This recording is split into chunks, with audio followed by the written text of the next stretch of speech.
Hello everyone, welcome back to another episode of GeoPod. I'm your host, Dylan Woods. First of all, as all of you can tell, I'm in a little bit of a different setting than what most of you are accustomed to. The reason for that being is that I'm currently living in different places up until I found something more permanent.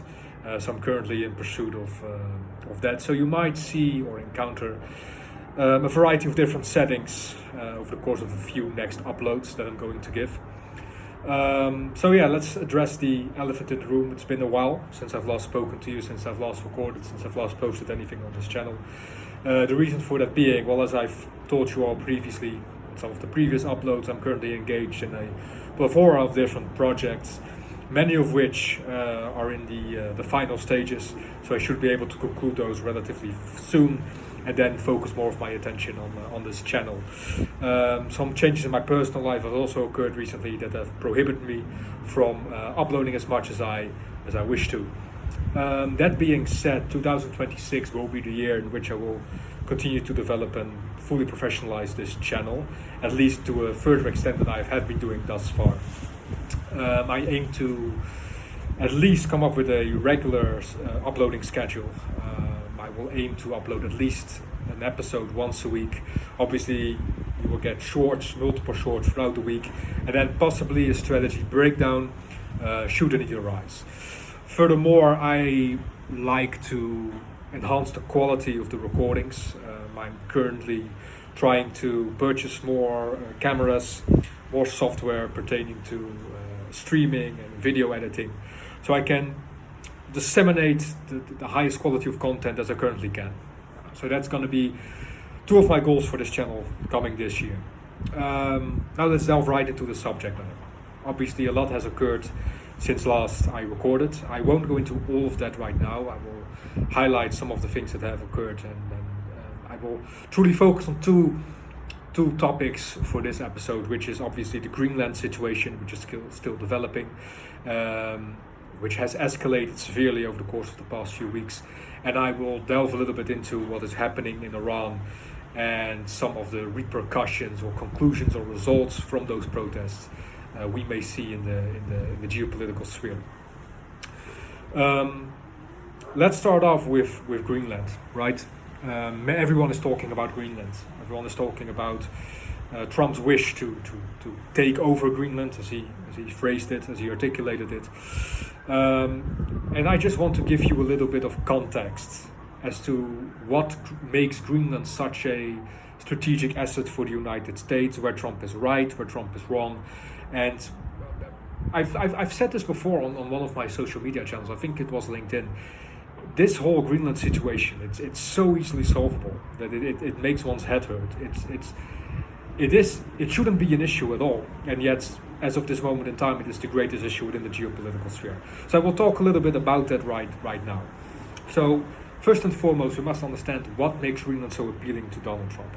Well, Donald Trump professes it's because of its military and strategic importance, right? He wants to expand the United States military presence on the island. He believes it to be essential, vital to the United States security posture, especially in regards to China and Russia.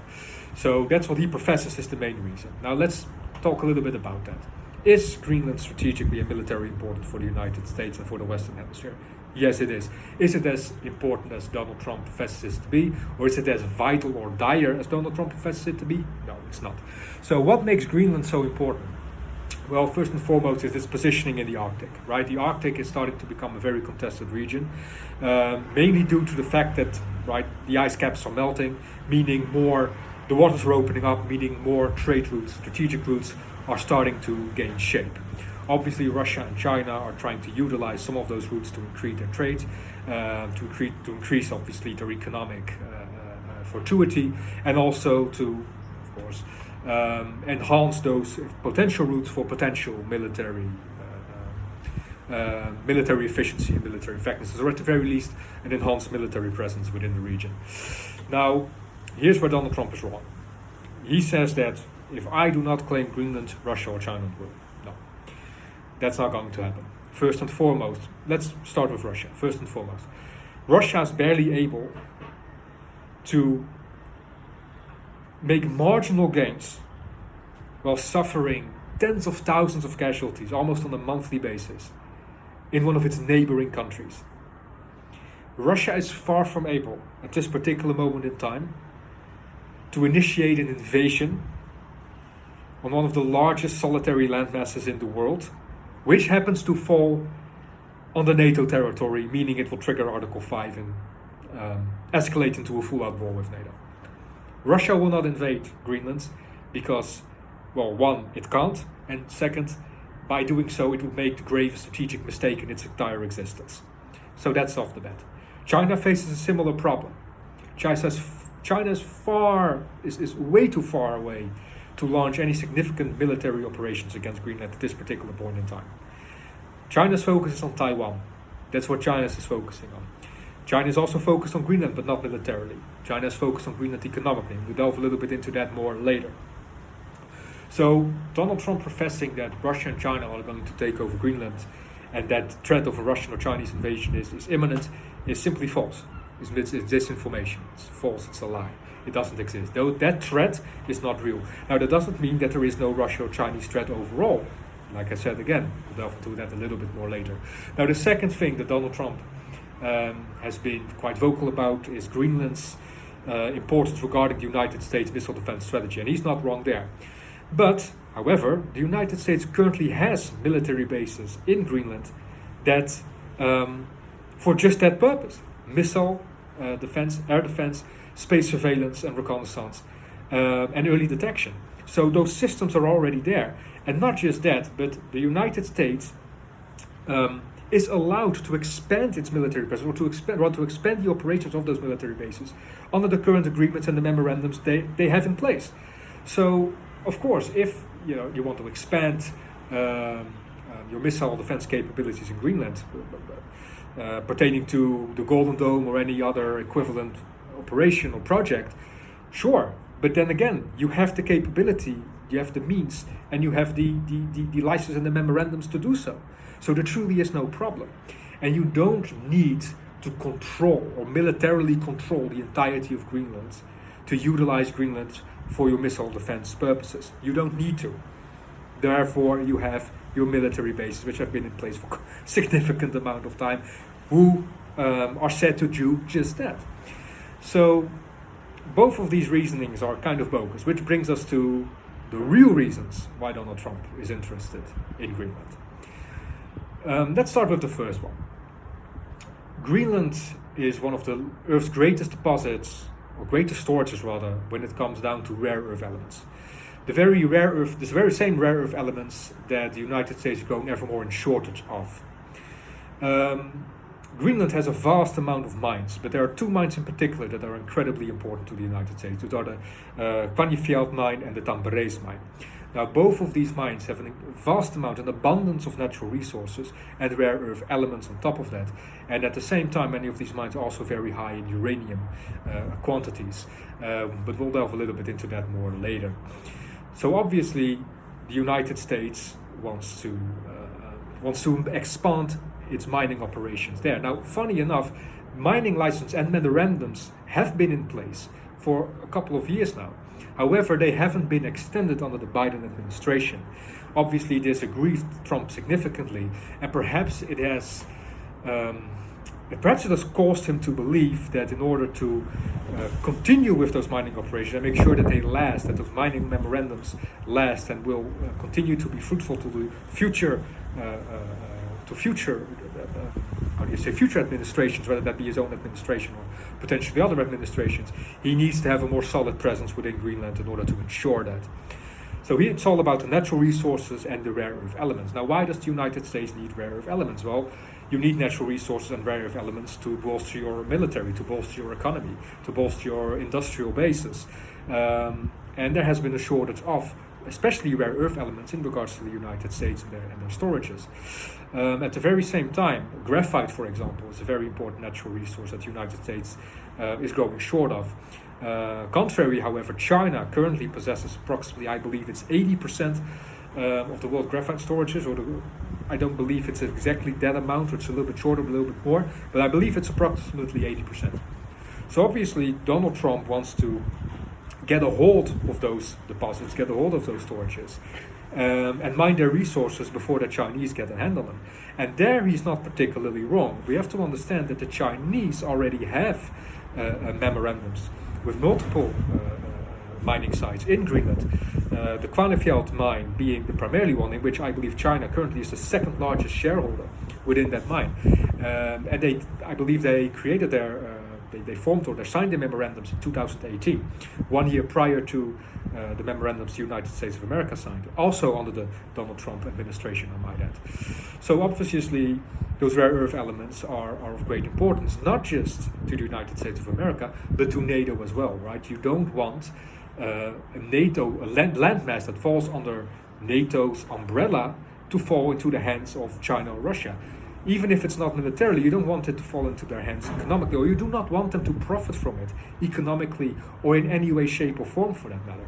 And that is a NATO issue, and that is a NATO issue that should have been addressed a little bit more forcefully, right? Greenland, the Greenlandish government, or rather elements within the Greenlandish government, have previously proclaimed that if no new deals are reached with the West or with NATO, with the European Union, they are open to expanding their deals and memorandums with China. Now obviously this stands as a dire economical threat, not just to the United States of America, but to the entire Western Hemisphere. So Donald Trump is not particularly wrong there. However, once again, there are multiple ways in which you can go about it, and I will delve a little bit more into that later on in this video. So the third reason why Donald Trump wants to claim Greenland. I've previously mentioned the melting ice caps and the opening waters surrounding the Arctic region and the increased Russian-Chinese presence within those waters. Now, it is not a big secret that China has long sought to install what they would refer to as a polar Silk Road, meaning an economic maritime travel networks that will allow their ships to travel around the globe much faster, using shorter trajectories and utilizing those very waters that are opening up at this current point in time due to the melting ice caps. Now obviously, if you're the United States of America, you want to monopolize those waters. Not just the United States of America, the Western Hemisphere in general, I might add. You want to monopolize those waters. You want to be a step ahead of the Russians and a step ahead of the Chinese. So that's what Donald Trump wishes eventually to accomplish, should he take control over Greenland. It's to monopolize those opening waters and potentially the trade routes that are resulting because of that. And he is not necessarily wrong there, right? When we're talking about outmaneuvering the adversary entente, or the four horsemen as I would refer to them, we're talking about Russia, China, North Korea and Iran, we have to understand that the struggle we're waging is not necessarily solely strategic or militarily. No, it's economically, it's politically, it's culturally, it's socially. There are so many more elements to this conflict, to this Cold War, as some might define it, than just the military aspect. And not just the United States of America, but NATO and the European Union as well must be active, must be proactive rather, assertive rather, in all of these various disciplines, various theaters, in order to outmaneuver the adversaries, not just the adversaries of today, but the adversaries of tomorrow as well. So yes, there are certain threats emanating from that region, albeit not militarily, but economically. And that doesn't necessarily mean that they're not dire.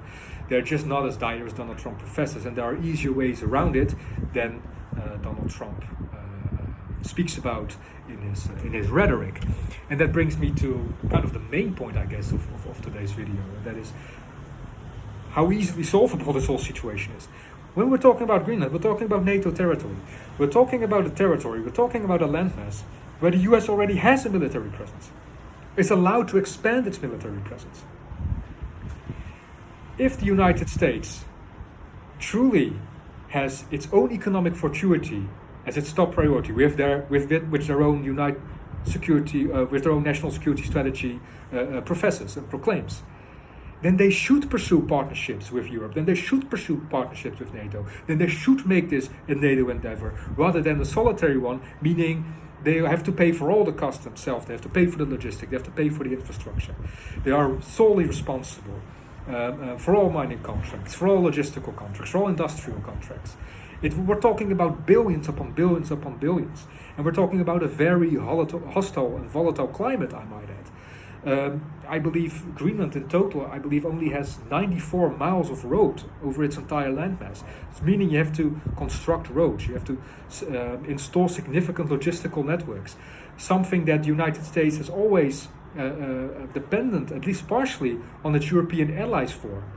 If we're talking about Afghanistan, for example, the Dutch in Afghanistan were mostly responsible for creating these logistical networks, for creating additional infrastructure to allow US military operations, restocking, logistics, you name it. So obviously, if you're going after all of that yourself, you have to the costs will just fall straight on top of your own head, and you have no means to transfer those costs. You have no means to dissect those costs. You have no means to nullify those costs, because it's solely onto you. And your European allies will turn the other cheek, especially given the rhetoric you currently adhere to and the threats you are making. So once again, Donald Trump adheres to a rhetoric that's framed around bullying his own allies, forcing them into an agreement, whereas, at least as far as his own national security strategy is concerned, he would be much better off making it a multinational endeavor, meaning he can disperse and spread those costs and therefore the risks, meaning he adheres to a proper notion of due diligence. Obviously, rhetoric isn't just emanating from Donald Trump. The Europeans have had their own rhetoric in response to his rhetoric. There have been talks about treaties of 1952, about shoot first, ask questions later, all of that, and it just puts extra oil on the fire. That's not what this issue needs. What this issue needs is multiple parties going around the table. What Europe needs to do, what NATO needs to do, maybe even on the initiative of Secretary General Mark Rutte himself, is to present Donald Trump with an economic plan. Look, this is the strategic objective that you want to achieve in Greenland. Okay, here's how we can achieve them together. Meaning you're responsible for half the cost, perhaps even less, if we're making it a truly multinational endeavor, especially if Denmark wants to carry its weight as well. And it's a win-win situation for everyone. Yes, a Greenland that's strategically sound and that is properly defensible and that is properly controlled and managed by NATO means for a safer Western Hemisphere. Absolutely, there's no denying that. Donald Trump is right in that regard. However, make it a multinational endeavor, right? And here's what has always been a weakness of Donald Trump, right? Donald Trump fails to unify. Donald Trump is very great, as many other authoritarians and as an extension of many other tyrants before him, in rallying, right? He's a populist after all. Rallying is his bread and butter. Rallying is his sole methodology. It's who makes him who he is. However, it makes him very bad at unifying. And if the world needs something right now in the face of the threat that is the adversary entente, or the Four Horsemen, it's a united NATO, it's a united Western Hemisphere, it's a united Western Front. And it's so easy because, after all, like I said before, there is no problem pertaining to the Greenland situation. There is no problem. The mining memorandums have been in place, licenses have been in place. Right? There's even in the past there has been a notion of great economic fortuity regionally and domestically for the Greenlandish people, right? More infrastructure means more workers are being hired, allowing for economic growth within Greenland itself. This is a win-win-win situation for everyone involved. The only problem is the rhetoric that keeps being spouted around the table. Trump wants this, Trump wants that. The problem is Trump doesn't really know what he wants because he keeps contradicting himself. He created an entire national security strategy around economic fortuity, or rather what the Trump administration perceives to be economic fortuity, only to a day later undermine those very objectives by his own rhetoric. And that's what makes Donald Trump a very poor leader and a very poor politician overall. Unfortunately, you as NATO, you as the European Union, you need to deal with this individual. At least for the time being, at least for this term, or at the very least until he potentially gets impeached. So you need to talk a language that he understands, meaning economic fortuity, less costs, more economic freedom to the United States, more advantages to the United States for half the costs. Talk his language. Don't get lost in this battle of rhetoric where just oil keeps pouring on the fire, making it escalate, sending sparks in all directions, which will not resolve the situation at all. Now, do I believe that Donald Trump will militarily lay claim to Greenland? No, I do not. I believe if he would make such a move, it would mean the end of his presidency. Certain Republicans have made it quite clear that should he initiate such an operation or give the orders to such an operations, they will act swift and decisively on the political spectrum. And they should. They really should. The integrity of NATO must be maintained. There is no reason for the United States at all to militarily invade Greenland at this particular point in time, or at any other point in time, in my opinion, given the fact that whatever they need Greenland for is already in place, or whatever they might need it for in the future can easily be achieved through a 5-minute Zoom meeting. Let's just keep it at that. So that's all I have to say about the Greenland issue. Now let's talk about the second issue of today's episode, which is the protest in Iran. The Iranian regime, the Ayatollah regime, has come under heavy pressure lately. The protests in Iran have been spiraling, internet access has been cut, the Iranian Revolutionary Guard Corps has acted brutally and savagely to oppress these protests all across the country. And it stands as a precedent to much more to come. If anything, what it shows is the precarity that the Ayatollah regime finds itself in, right? They have been severely degraded, severely weakened by its 12-day war against Israel last year, and they're still reeling from those effects. Now, paranoia within the regime is surging to all-time heights. It has sparked quite a division that, up until the point that even certain hardliners within the regime, such as Hassan Rouhani, have now changed tone and are advocating for more dialogue, for a more mellowed stance, not just towards their own people, but also regarding Iranian objectives within the geopolitical sphere. Now, if you're the United States and if you're Israel, what you want to do here is first of all, you want to monitor the situation extremely closely, right?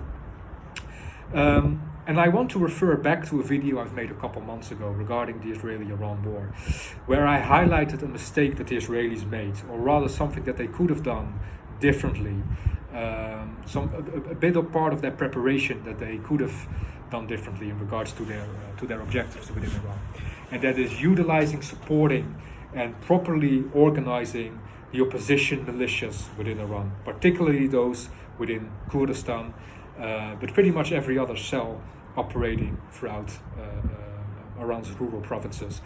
Organize them, support them, so that they can eventually contest the regime. What we have seen over the course of over the process of the past few weeks, is that the current crowd control forces, the Baiji, that the Iranian regime has at its disposal, are insufficient to toppling mass protests around the country, meaning they have to resort to the Iranian Revolutionary Guard's ground forces, who are not well trained in crowd control, meaning they'll act like soldiers fighting other soldiers, and they have been doing thus far, with mass killings being reported, mass shootings being reported, and all other kinds of atrocities being committed. The reason for that, they want to instill fear, right? They want to dismay the Iranian populace into submission, as they have been doing ever since the Iranian Revolution of 1979. So their methodologies are not necessarily something new. However, if you're Israel and you notice that the Ayatollah regime is weak, what you want to be doing is you want to get in contact with those opposition militias. You want to unite them, you want to unify them, support them, train them, so that when a new round of fighting breaks out, they are better prepared to contest the regime on the ground, or you launch devastating aerial campaigns to render their military capabilities obsolete. Now, a joint military operation consisting of an Israeli aerial campaign backed up by the United States of America, backed up by local opposing militias, targeting government forces on the ground, I believe at this point in time will be sufficient, if persistent enough, to topple the Ayatollah regime. Now, obviously, the United States has played this game before. They've played this game in Iraq, the overthrow of the Saddam Hussein regime, and obviously what came into its place wasn't necessarily much more benevolent to the Western Hemisphere. So they're wary, they're cautious of getting involved into yet another regime overthrow. The thing with the United States is that what the United States in the past have been too focused on is to install a democratic government, or rather a government in their image, after the fall of a previous hostile regime. Don't do that at this particular point in time. what you need to be doing, what you need to make sure of, first and foremost, is that the forces that you're supporting are organized and are benevolent to the United States and its regional objectives. They don't need to be governed the way you govern your territories. They don't need to adhere to your morals. They don't need to adhere to your culture, right? Which is one of the biggest mistakes the Americans made in Afghanistan. And that's why the Afghanistan campaign failed tremendously. So let's not make that mistake again. You launch airstrikes, you support a certain faction or unify a plethora of factions to make a strong opposing front, which you continue to support even after the fall of the Ayatollah regime. You make sure that they get in power, you make sure that they maintain power, and you make sure that their objectives, at the very least, align with your regional objectives in short to mid-term. And that is something that can be achieved, especially with Kurdish militias, who have long since been allies to the United States and to their regional objectives, not just within Iran, but also within Iraq and Syria. So the pieces are all there, right? And if a regime change is to occur, I believe it's best brought about not by Western or Israeli boots on the ground, but rather by unifying and rallying and supporting local opposition forces, backing them up with devastating aerial campaigns to eventually topple the Ayatollah regime. Now, why is it so important that the Ayatollah regime falls, or at the very least gets a very significant makeover? Well, like I said before, because Iran is one of the four horsemen, right? It's a vital component of the adversary entente. They're vital partners to China, to North Korea, to Russia, the latter of which they've helped tremendously in supporting their war campaign in Ukraine, especially in those early years. The Geran drones that Russia uses to great effect against Ukraine would not have existed if not for Iranian technology, if not for Iranian components, and if not for Iranian support. So Iran is a very serious threat, not just to the Western world, but to the geopolitical sphere in general, right? I think at this point in time, they stand as the greatest sponsor of global terrorism. They have a vast network of terrorist proxies throughout the region who continue to wreak havoc. We're talking about the militias in Iraq who are currently trying to gain ever more foothold within the Iraqi parliament. We're talking about Hezbollah, who's trying to reconstitute itself. We're talking about the Houthis in Yemen, and of course we're talking about Hamas in the Palestinian and the Islamic Jihad in the Palestinian territories. So Iran is a threat that needs to be addressed sooner rather than later. So for now, what the United States can best do is see how much momentum these protests can maintain. Will they spark up again? How strong are the opposition forces? Can we unify them on the short term? And if so, go from there. So that's pretty much all I want to share with you today. I know there has been happening a lot of other stuff lately. Like I said, I'm a bit behind because of the reasons I mentioned before. I will try to keep up. I will try to upload more videos in the coming weeks, at least adhering to a weekly upload, and then of course disseminating shorts as a result of that. If you have any comments for me, if you have any questions for me, if you have any topics you'd like to see me address or like to hear me address, please leave them in the comment section down below. If you have any questions to me, you can also reach out to me directly on one of my socials or just on this channel directly. I thank you very much for taking the time to listening to this clip, and hope to address you all again in the future very soon. Once again, thank you very much and have a good day. Bye bye.